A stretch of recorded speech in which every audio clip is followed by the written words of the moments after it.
Right. కాదు. So మొత్తానికి court stay తర్వాత బీసీ సంఘాలన్నీ కూడా చాలా ఆగ్రహావేశాలు వ్యక్తం చేస్తున్నాయి. రాజారాం గారు ప్రొఫెసర్ మనతో పాటు అందుబాటులో ఉన్నారు. రాజారాం గారు, గుడ్ ఈవినింగ్. గుడ్ ఈవినింగ్ అండి. So what next? ప్రభుత్వం నుంచి ఎట్లాంటి ప్రకటన వస్తుందో చూసిన తర్వాత మేము నిర్ణయం తీసుకుంటామంటూ ఇప్పటిదాకా ఆర్ కృష్ణ ప్రకటించడం జరిగింది. రేపు రాష్ట్ర వ్యాప్త బంద్కు పిలుపునిచ్చేది ఇవ్వండి ప్రభుత్వ నిర్ణయాన్ని బట్టి ఉంటుందని. సో ప్రభుత్వ నిర్ణయం ఎట్లా ఉండొచ్చు, ఈసీ ఎట్లాంటి నిర్ణయం తీసుకునేటువంటి అవకాశం ఉంది?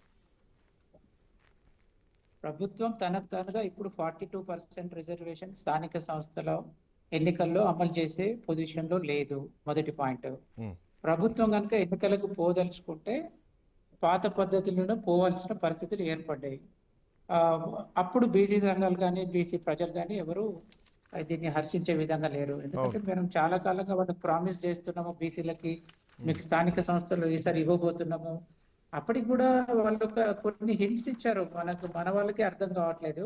ఒకవేళ 42% కోర్టులు ఒప్పుకోకపోయినా, గవర్నర్ ఒప్పుకోకపోయినా, రాష్ట్రపతి గారు ఒప్పుకోకపోయినా మేము పార్టీ పరంగా ఇవ్వడానికి సిద్ధంగా ఉన్నాం అన్నారు. పార్టీ పరంగా ఇవ్వడానికి సిద్ధంగా ఉన్నప్పుడు ఇంత పెద్ద ఎక్సర్సైజ్ చేయాల్సిన పని ఉందా? మరి నిజంగా పార్టీ పరంగా అన్ని పార్టీలు ఇస్తాయా? అన్ని పార్టీలు ఇచ్చినా మనకు తెలుసు గతంలో ఎక్స్పీరియన్సెస్ ఏమున్నాయి. బీసీలు అడుగుతున్నారు కాబట్టి వాళ్ళకి కొంత పర్సంటేజ్ ఇవ్వాలి కాబట్టి మనం ఎట్లాగో ఓడిపోయే సీట్లు ఇద్దాం, యాకుత్పుర, చార్మినార్, చాంద్రాయణ గుట్ట లాంటి సీట్లు ఇద్దామన్న పద్ధతులు పాటించారు.